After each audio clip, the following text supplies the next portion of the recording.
예, 오늘 하루 정치 뉴스 알아보고 분석해보는 뉴스 인앤아웃 시간인데요. 오늘도 YTN의 이우영 아나운서 나와 있습니다. 안녕하십니까? 안녕하십니까, 이우영입니다. 예. 네. 오늘 뭐 별것도 없었는데 되게 피곤해요. 왜 그러시죠? 모르겠어요. 네.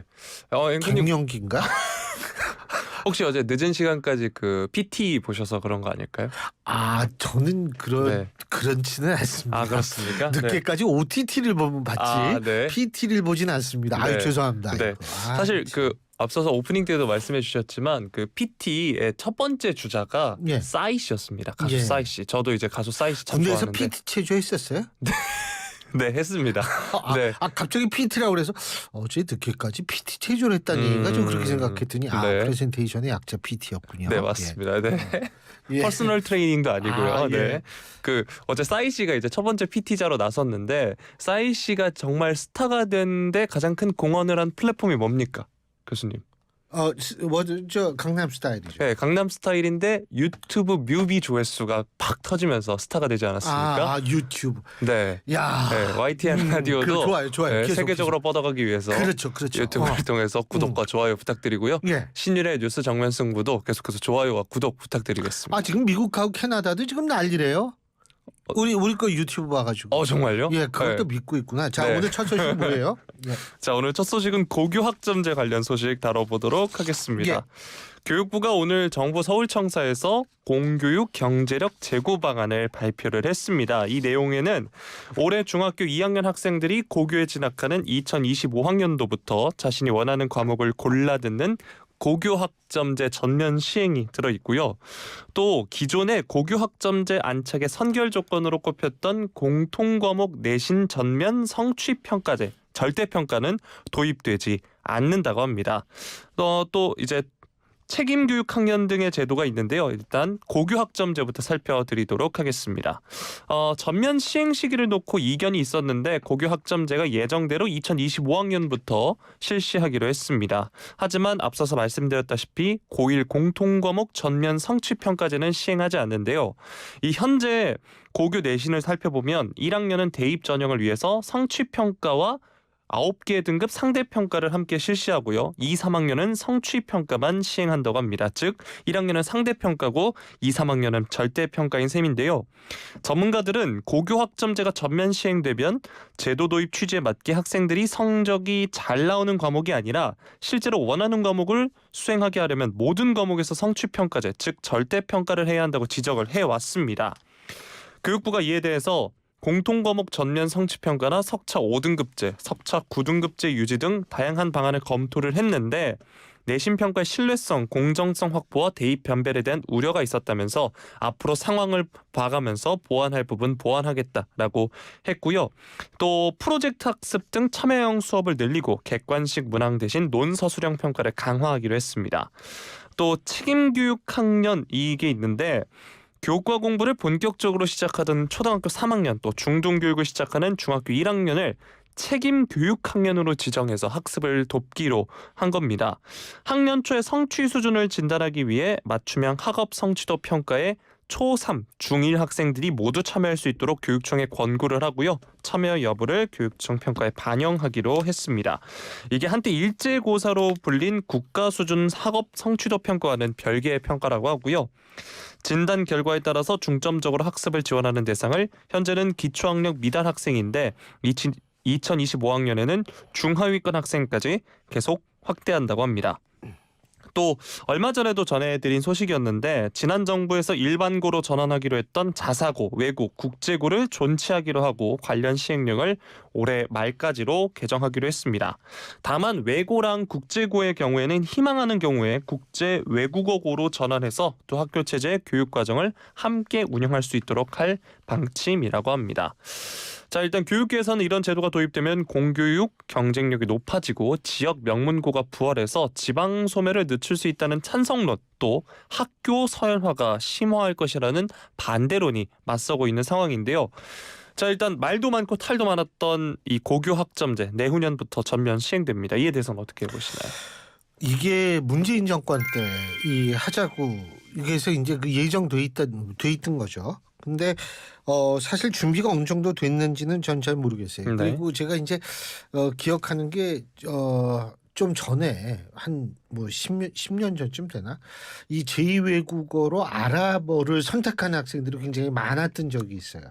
저 입시 때도 그랬습니다. 그랬죠. 네. 왜냐하면 아랍어를 선택하면 아무래도 점수가 잘 나오기 때문에 네. 그랬는데 자 그렇다면은 지금 입시 제도는 그대로 두고 이렇게 하면은 본인의 진로나 적성을 살려가지고 한다. 뭐 듣고 싶은 과목 듣는다. 이거 취지는 좋은데 이게 좀 난이도가 낮거나 대학 입시에 유리한 과목에 학생들이 몰릴 가능성이 있다. 그러니까 본래 취지하고 좀 달라질 수 있다라는 점하고요. 또 하나는 뭐냐면 그래서 이제 막 인기가 있는 과목이 막 생길 거 아니에요. 그러면은 이거 수강 신청 전쟁 일어나는 거죠. 그렇죠. 그죠? 네. 다시 말해서 선생님의 이 수급 불균형이 굉장히 불거질 가능성이 있어요. 그래서 제가 얘기한 게 문재인 정권 때 이걸 했으면 그거를 미리미리 수요 조사를 해가지고 거기에 대비해가지고 교사 수급을 그때 조절을 좀 했었어야 되는데 과연 했는지 전 한번 교육당국에 물어보고 싶어요. 만일 안 했다면 말로만 하고 아무것도 안 한 거죠. 그리고 또 한 가지는 뭐냐면 제가 아까도 얘기했지만 입시제도가 바뀌지 않는 이상은 입시제도 그대로 두고 이것만 바뀐다면 소기의 목적이 어느 정도 이루어질 것인가에 대해선 전 조금 좀 그 생각이 달라요. 예. 정말 그 수강 희망 전쟁이 일어날 수도 있겠네요. 그럼요. 네. 그리고 선생님 수급이 이게 안 되면 이 아주 골치 아파져요. 그러니까 그런 것들을 미리 조사를 했었어야죠. 그 얘기만 할 게 아니고. 예? 그러고 뭐 문재인 정권도 조사를 했어야 되고 문재인 정권이 일을 안 했다면 현 정권 1년 동안 조사를 좀 근데 현 정권 1년 동안 조사해봤자 소용은 없거든요. 왜냐하면 교사는 뭐 하루아침에 선생님 할래 뭐 그래가지고 하는 게 아니잖아요. 네. 네. 수강 희망 전쟁 그 앵커님의 과목도 그렇다라는 이야기 많이 듣고 있습니다. 네. 고맙습니다. 네. 이거 나 큰일 났네. 이거 뭐 해드려야 되나? 네. 아유. 자, 다음 소식 넘어가 보도록 하겠습니다. 계속해서 교육계의 소식인데요. 그 앞서서 전해드렸던 공교육 경쟁력 제고 방안 이거를 이주호 사회부총리 겸 교육부 장관이 오늘 정부 서울청사에서 발표를 했습니다. 그러면서 또 발표한 사안이 내일부터 사교육 이권 카르텔, 허위 과장 광고 등 학원의 부조리에 대해 2주간 집중 신고 기간을 운영할 계획이라면서 신고된 사안에 대해선 엄정하게 대응하겠다 이렇게 밝혔습니다. 또 최근에 이제 수능 난이도 관련해서 논란이 많죠. 공정한 수능은 쉬운 수능, 어려운 수능이 아니라 공교육 과정에서 다루지 않는 문제는 배제하면서 적정 난이도로 시험의 변별도는 갖춘 수능이라면서 기존 입장을 재확인했습니다. 그러면서 학원에 가서 문제풀이 기술을 익혀야만 하는 소위 킬러 문항은 배제하면서도 성실히 노력한 학생들은 정당한 평가를 받을 수 있어야 한다라면서 각종 억측에 대해서 불안과 염려를 걷어달라 당부를 했습니다. 이 질의응답에서도 수능 난이도 관련 질의응답이 많이 나왔는데 이게 물수능이 결코 아니고 변별력을 충분히 확보하는 방법이 있다라고 하면서 학부모님들 안심하시라 이렇게 말을 했습니다. 대통령실은 이달 15일 윤 대통령이 이 관련 발언을 하면서 무조건 사교육에 의존하라는 것 아닌가, 교육당국과 사교육 산업이 한편 카르텔이란 말인가 하면서 지적을 하면서 교육과정 안에서 수능을 출제하라고 강조한 바 있죠. 이게 문제는 이제 수능을 150일 앞두고 발언을 한 거라서 수험생 혼란이 발생했다는 비판이 나오고 있지만 대통령실과 여권에서는 이 킬러 문항 때문에 학생들이 사교육에 몰리는 교육 현실 바로잡아야 한다 계속 지적을 하고 있습니다. 교육부는 또 오는 26일에 수능 관련 내용을 포함한 사교육비 경감 대책을 발표할 계획이라고 하는데요. 자, 앞서서도 말씀드렸다시피 수능 150일, 5개월 앞둔 상황입니다. 이 킬러 문항을 없애고 교과서 위주의 수능을 강조하자 이 갑론을박이 멈추지 않고 있는데요. 근데 이 근본적인 이유가 사교육 문제 때문에 킬러 문항을 없애자는 건데 킬러 문항이 없어지면 사교육이 정말 줄어들까요? 어떻게 보시나요? 제가 볼 때에는 지금보다는 줄어들 수 있죠. 그러니까 지금 저는 뭐를 주목해 보고 있냐면 지금 소위 말해서 일타 강사분들 이분들의 반응을 저는 한번 보는데 이분들의 반응도 굉장히 부정적이잖아요. 네. 이게 부정적이라는 거는 사실은 이분들은 이해 당사자일 수 있거든요. 일타 강사분들은. 그렇기 때문에 이분들이 이렇게 부정적으로 하고 반발을 하거나 이렇게 된다라는 사실은 역설적으로 이렇게 되면 사교육이 좀 줄어들 수 있겠 있겠구나라고 저는 추측할 수 있는 하나의 중요한 현상이라고 저는 생각을 합니다. 제가 여기서 꼭 말씀드리고 싶은 것은 지금 뭐 학원 선생님들이 막 뭐라고 얘기하고 이렇게 하는 것들은 사실은 이해 당사자의 얘기이기 때문에 네. 이해 당사자의 발언이라는 걸 감안하고 좀 들을 필요는 있다라는 점을 저는 꼭 지적하고 싶고요. 네. 어쨌든 제가 볼 때에는 킬러 문항이라는 게 이게 굉장히 이게 교과서 내에서 나오는 경우도 있지만 교과서 외라든지 혹은 어떻게 이 좀 혼합적으로 막 갑자기 자연과학적 지식이 필요하고 막 이렇게 되면은 이게 좀 곤란하거든요. 그러니까 그런 것들을 없애면 아무래도 저는 줄어들 가능성은 있다고 봅니다. 네. 자, 세 번째 소식도 교육 관련 소식을 다뤄보도록 하겠습니다. 더불어민주당 이재명 대표가 오늘 최고위원회의에서 예. 대한민국 교육의 최대 리스크는 윤석열 대통령인 것 같다. 대통령 말 한마디에 교육 현장이 그야말로 아수라장, 쑥대밭이 됐다. 이렇게 비판을 했는데요. 수능을 5개월 앞둔 수험생들이 발만 동동 구르고 있고 학부모들은 속이 시꺼멓게 타들어간다. 그런데 집권 여당은 수습은커녕 대통령이 교육 전문가다라면서 치켜 세우고 30년 교육 전문가라는 교육부 수장은 경력조차 무색하게 대통령에게 배웠다라면서 대통령 두둔하는데 여념이 없다 이렇게 쏘아붙였습니다. 정부는 원점에서 재검토하기를 바란다고 하면서 제도를 바꾸지 말라는 것이 아니라 제도를 바꾸려면 정말로 깊은 고심, 연구 끝에 혼란이 없도록 안정적으로 준비해야 한다 이렇게 촉구를 했는데요. 국민의힘은 이에 대해서 킬러 문항 배제는 이 대표의 공약이었다 맞서고 있는 상황입니다. 앵커께서는 이런 상황 어떻게 보고 계시나요? 이거 일단은 이거 제도 바꾼다는 게 아니죠. 윤 대통령이나 대통령실이나 정부 여당이 얘기하는 건 제도를 바꾸는 게 아니라 출제의 방향, 출제의 형식을 바꾸겠다는 거지. 이게 어떻게 제도예요? 제도를 바꾼다라는 것은 예를 들자면 뭐 수능에 있어서 지금 뭐 예를 들면 정시에서 수능 비율을 줄인다든지 늘린다든지 이런 게 제도를 바꾸는 것이 이거 킬러 문항 없애겠다는 게 어떻게 제도를 바꾸는 것이냐. 저는 그거는 좀 표현이 잘못됐다는 거를 지적하고 싶고요. 그렇게 되면은 사람들이 더 불안해질 수 있어요. 야, 이게 제도가 바뀌는 것은 아닙니다. 이 점은 제가 분명히 말씀드리고, 지금 현재 제가 이렇게 본다. 그러니까 물론 저는 그건 좀 그렇더라고. 뭐 윤석열 대통령이 과거 검사 시절에 네, 수능을 뭐죠? 그 조국 전 장관 문제 수사를 해가지고 뭐 수능을 그러면 어떤 한 분야 수사하면 그 분야 전문가 됩니까? 그러면 만물 박사가 되는 거죠. 그거는 좀 아닌데 어쨌든 제도 바꾸는 건 아니라는 점을 제가 분명히 말씀을 드리고요. 지금 현재 대통령실을 비롯한 정부 여당이 얘기하는 거 이게 교과서 플러스 알파를 공부한 학생한테는 억울하고 혼란이 될 수는 있어요. 예? 그런데 플러스 알파를 공부한 학생은 내가 왜 그걸 공부했나 억울한 거지만 훨씬 더 많은 숫자의 학생들은 플러스 알파를 한다기보단 뭐 형편상이라든지 경제적 여건, 형편상이라든지 이런 이유로 저것만 그 교과서에 충실한 학생들도 많을 수 있거든요. 그런 학생들한테는 저는 큰 혼란이 절대로 안 갈 거라고 생각하고요. 또 한 가지는 뭐냐면 지금 사회적 약자와 경제적 약자를 중심에 둔다고 주장을 하는 정치인들이 사실 이 문제에 대해서 막 나오는 거 이거는 사실 정파를 좀 떠난 문제가 아닌가. 떠나야 되는 문제가 아닌가. 그리고 누구에게도 이익이 될 것인가를 생각해 보면 이 부분에 대한 반발이라든지 비난이라든지 비판이라는 건 저는 쉽게 이루어질 수는 없다고 생각합니다. 제가 한 말씀만 더 드리자면 예를 들면은 우리가 육상 트랙이요. 400m 트랙을 이렇게 볼 때 원 안쪽에서 뛰는 사람은 제일 뒤쪽에서 뛰죠. 그렇죠. 네. 그리고 원 바깥쪽에서 뛰는 사람은 제일 앞쪽에서 뛰죠. 이거는 뭐냐면 자유로운 경쟁이자 동시에 공정한 경쟁을 위해서 하는 거거든요. 자, 근데 만일 400m 트랙에서 선 하나 쭉 긋고서 자유경쟁해라. 이렇게 되면 이거는 자유경쟁은 되지만 불공정한 경쟁이 되는 거거든요. 그런데 지금 윤석열 대통령을 비롯한 대통령실이나 정부 여당이 얘기를 하는 것은 뭐냐면 자유경쟁해라. 하지만 자유경쟁 플러스 공정한 경쟁이 되도록 정부가 그런 토대를 마련하겠다 이런 얘기거든요. 네. 예?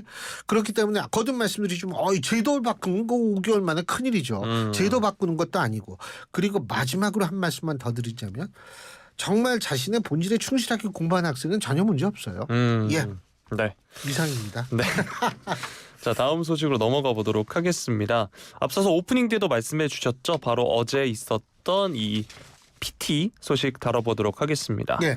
윤석열 대통령이 우리 시각으로 어젯밤 11시가 좀 넘은 시각 파리 이시레 몰리노에서 열린 제172차 이 총회의 4차 경쟁 프레젠테이션의 연설에 나섰는데요. 여기서 윤 대통령이 우리는 준비된 후보국이다. 대한민국은 역사상 가장 완벽한 세계 박람회를 만들 것이다. 이렇게 말을 했는데요. 어제 저도 이제 이 YTN 라디오에서 있으면서 이걸 봤는데 일단 K-팝 가수 에스파 카리나의 출연 영상을 시작으로 가수 싸이, 건축가 진양교, 스타트업 CEO 이수인 씨에 이어서 윤 대통령이 한국 측 마지막 연사로 직접 나서서 한국의 강력한 유치 의지를 피력을 했습니다. 저는 사실 처음에 이제 에스파의 카리나 씨가 나와서 그래서 본 거죠? 네, 그게 다시 기억이 그럴 것 납니다. 같아요. 네. 워낙 예쁘셔서. 네. 윤 대통령은 이 연설에서 대한민국은 최근 엑스포를 준비하기 위해서 완벽하게 투자해왔다. 중앙정부, 지방정부, 기업, 시민, 모든 정당 그리고 세계 각지 재외동포가 모두 한마음으로 열망하고 있다라고 했고요. 또 93년에 있었던 대전 엑스포, 2012년에 있었던 여수 엑스포 개최 사실을 언급하면서 이미 충분한 경험을 축적을 했고 또 세계 3대 이벤트라고 할 수 있는 올림픽과 월드컵을 모두 치른 나라이기 때문에 이제 엑스포만 치르면 된다. 이런 식으로 강조를 했습니다. 세계 시민과 미래 세대를 위한 대한민국 약속을 주제로 부산 엑스포 유치 필요성을 피력을 했습니다. 또 70여 년 전에 전쟁으로 황폐해진 대한민국은 국제사회의 도움에 힘입어 경제 강국으로 변모했다라면서 이제 부산 이니셔티브를 통해 개발 경험을 국제사회와 공유하고 인류가 직면한 문제를 해결하는 데 앞장설 것이다. 재차 약속을 했습니다. 그러면서 마지막엔 2030년 부산에서 만나자라는 인사로 9분 연설을 마무리를 했는데요.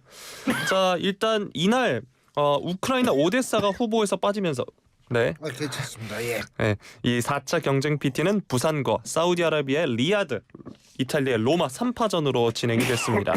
사실 강력한 경쟁자가 이제 현재 사우디로 평가를 받고 있는데 윤 대통령이 한국 PT가 시작되기 전에 사우디 측 관계자들과 만나서 인사를 나누는 모습이 카메라에 잡히기도 했습니다.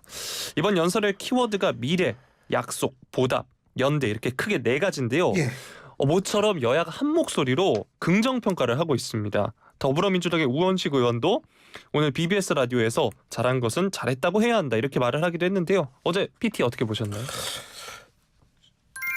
솔직히 안 봐서 제가 뭐라고 어떻게 목까지 매네요. 네. 사례가 들려가지고. 네. 근데 물 한 잔 드시고 하셨습니다. 죄송합니다. 네. 이탈리아는 누가 나왔는지 아세요? 이탈리아 부분은 보지 못했습니다. 네, 저도. 러셀 크로라고 그 배우 아시죠? 네, 네, 네. 글래디에이터. 예. 네. 러셀 크로가 이제 그 영상 네. 그 메시지도 보내고 이랬거든요. 네. 그래서 제가 이제 이렇게 볼 때에는 그 싸이 씨가 이제 나왔고 싸이 씨도 아주 훌륭하게 잘했어요. 네. 선글라스도 끼시고. 네. 네. 그 자기 못 알아볼까봐 네. 낀다고 그러면서 끼워가지고 이제 말춤도 추고 네. 아주 좋았는데 이제 11월에 우리가 프레젠테이션 기회가 한 번 더 있는 걸로 알고 있어요. 네. 그러니까 마지막 결정하기 전에 한 번 더 기회가 네. 있는데 그때는 좀 BTS가 좀 나가면 어떨까 그런 생각이 들거든요. 그러니까 BTS가 네. 지금 잠시 한꺼번에 공연은 못 하고 있지만 그걸 위해서 우리가 다시 한번 모였다. 이런 거를 한번 보여주면 전 세계에 와, 그 뒤집어질 거려. 예, 저는 한번 그랬으면 좋겠다는 생각이 들고 그리고 지금 현재 스코어가 어떻게 되는지 궁금하시는 분이 많을 텐데 공식적으로는 우리가 사우디아라비아보다 좀 밀려요. 네. 근데 이제 표 계산법이 우리는 서면으로 우리가 한국을 지지하겠습니다라고 얘기를 하는 국가들만 우리를 찬성하는 거로 하는데 사우디는 뭐냐면 통이 커요. 그냥 구두로 얘기하는 거 그래 우리 편. 이렇게 계산을 한 거거든요. 그러니까 이게 사우디하고 우리하고 지금 차이가 난다고 하지만 그게 사실은 어느 정도 차이가 나는지 실제로 그 정도의 차이가 나는지는 알 수가 없어요. 그래서 이제 우리의 전략은 뭐냐면 이 막판 결선 투표 가거든요. 이게 우리가 결선 투표까지 사우디랑 가가지고 거기서 이제 한번 뒤집기를 한다 이건데 뒤집을 확률 50%라고 그러거든요. 자, 우리는 그 확률을 70, 80으로 올려야겠죠. 올릴 수 있습니다. 네. 올리길 저희도 강력하게 희망하겠습니다. 희망하는 게 아니라 네. 올린다고 확신을 가져야 돼요, 사람은. 희망을 하고 응원하고 확신을 하겠습니다. 그렇죠, 그렇죠. 네. 아, 네. 말도 잘 들어요. 마지막 소식 살펴보도록 하겠습니다. 후쿠시마 오염수 방류 관련 1일 브리핑 소식 마지막으로 가져와 봤는데요. 오늘 박구현 국무조정실 국무 1차장이 브리핑에 나섰습니다.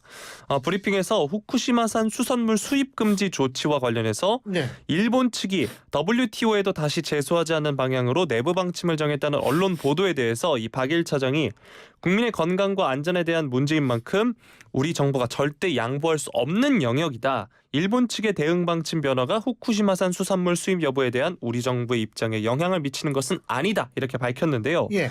어제자 서울신문에서 일본 정부 관계자를 인용해서 일본 정부가 한국 정부의 후쿠시마산 수산물 수입 금지 해제를 더 압박하지 않고 세계무역기구에도 다시 제소하지 않는 방향으로 내부 방침을 정했다. 이렇게 보도를 했습니다. 앞서서 일본이 2015년 5월 한국의 후쿠시마 8개 현 수산물에 대한 수입 금지 조치가 일본 수산물을 차별하는 행위라면서 WTO에 한국을 제소한 바 있고요.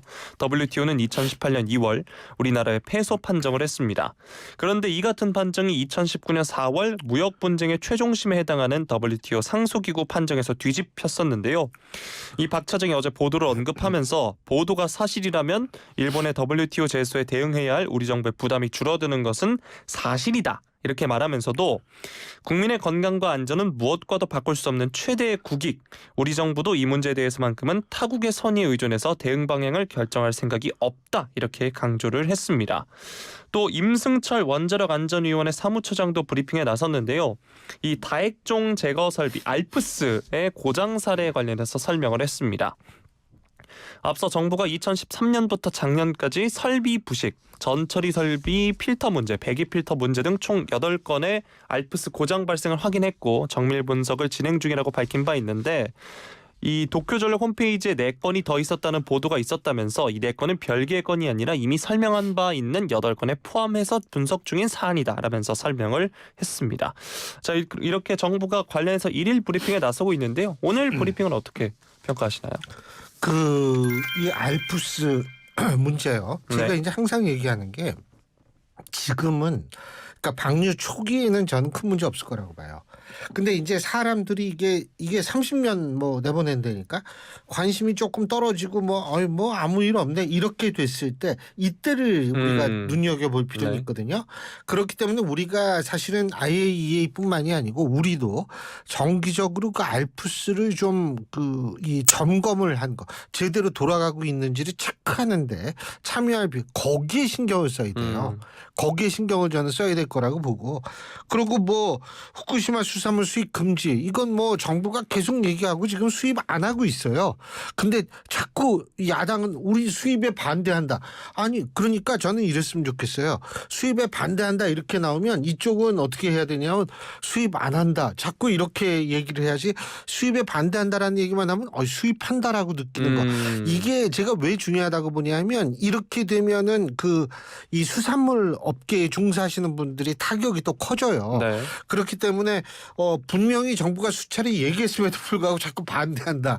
그래서 반대하시는 건 뭐 본인의 자유인데 수입 안 한다는데 자꾸 반대를 한다는 것도 그렇죠. 그러니까 이 수산업계에 주는 타격을 줄이기 위해서는 정부는 뭐냐면 그래 우리도 반대해서 수입 안 한다. 이거를 현수막 걸 필요가 있다는 거죠. 현수막 얘기가 나오니까 네.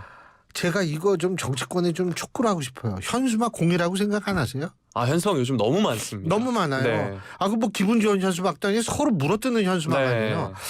이거 좀 제가 이거 언제 한번 좀 얘기해 봤으면 좋겠어요. 네. 예. 오늘 여기까지 하죠. 고맙습니다. 고맙습니다.